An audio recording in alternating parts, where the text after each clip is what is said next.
தற்போது கிடைத்திருக்கும் முக்கிய செய்தி, அன்புமணிக்கோ ராமதாசுக்கோ பாமக சின்னத்தை ஒதுக்க முடியாது என்று தேர்தல் ஆணையம் அறிவித்திருக்கிறது.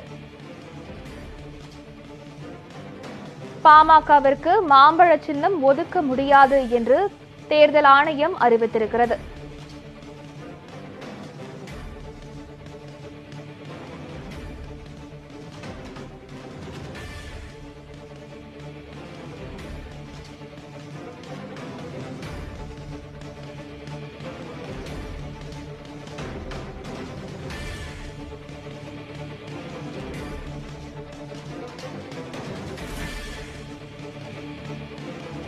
ஆவணங்களின் அடிப்படையில்தான் அன்புமணி பாமக தலைவராக பதவியில் இருப்பதாக கூறினோம் என்று தேர்தல் ஆணையம் தெரிவித்திருக்கிறது.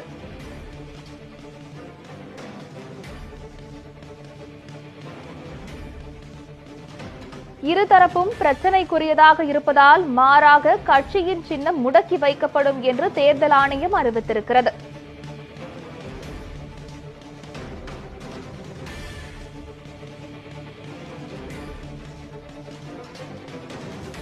பாமக கட்சி தலைவர் விவகாரத்தில் தேர்தல் ஆணைய உத்தரவுக்கு எதிராக ராமதாஸ்